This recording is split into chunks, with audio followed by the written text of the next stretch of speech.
So ఇప్పుడు right no ఎవరైనా join అవ్వాలి అనుకుంటే అంటే ఫుల్ టైం కాకుండా స్లాట్స్ ఎలా ఉంటాయి, వాళ్ళు ఎలా అప్రోచ్ అవ్వచ్చు మిమ్మల్ని, అదొకసారి ఇన్ఫర్మేషన్ ఇస్తారా?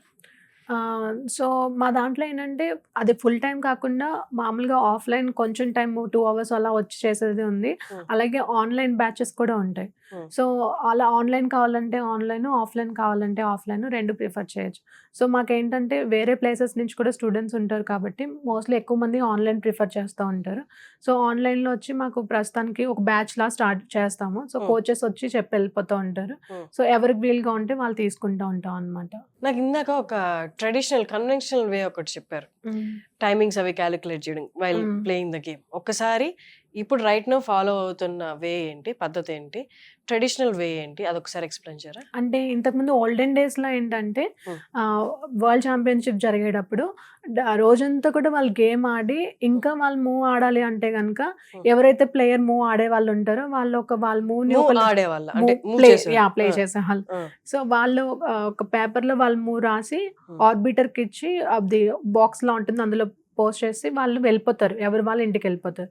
వెళ్ళిపోయిన తర్వాత వీళ్ళు ఆడే మూవ్కి ఇది ఆడితే అపోనెంట్ ఏం ఆడతారని వీళ్ళు ప్రిపేర్ అవుతారు. అలాగే అపోనెంట్ వాళ్ళు ఏ మూవ్ ఆడుండొచ్చు అని ప్రిపేర్ అవుతారు అనమాట. సో మళ్ళీ నెక్స్ట్ డే గేమ్ కంటిన్యూ అయ్యేది.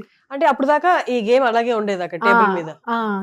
అలానే ఉండేది. సో దానికి ఏంటంటే ఉండడం అంటే బోర్డు మీద ఉండాల్సిన అవసరం లేదు, నొటేషన్ ఫార్మాట్ ఒకటి ఉంటుంది అనమాట. సో నొటేషన్ ఏంటంటే మనం చూస్తే బోర్డు మీద 64 స్క్వేర్స్కి ర్యాంక్స్, ఫైల్స్ అని ఉంటాయి. వాటి ఫైల్ ర్యాంక్ కాంబినేషన్ వచ్చింది మనం నొటేషన్ కింద యూజ్ చేస్తాం అనమాట. అలాగే పీసెస్కి కూడా లెటర్స్ ఉంటాయి. సో పీసెస్ ఏంటి, వాటి నేమ్స్ ఏంటి, వాటికి ఉండే లెటర్స్ ఏంటి, అవి చేసి చేయొచ్చు. సో ఆ నొటేషన్ ఉంటే కనుక 100 years తర్వాత కూడా మనం మన గేమ్ చెక్ చేసుకోవచ్చు. సో అది అలా డేస్ తరబడి నడిచేది ఇంతకు ముందు ట్రెడిషనల్ వేలో.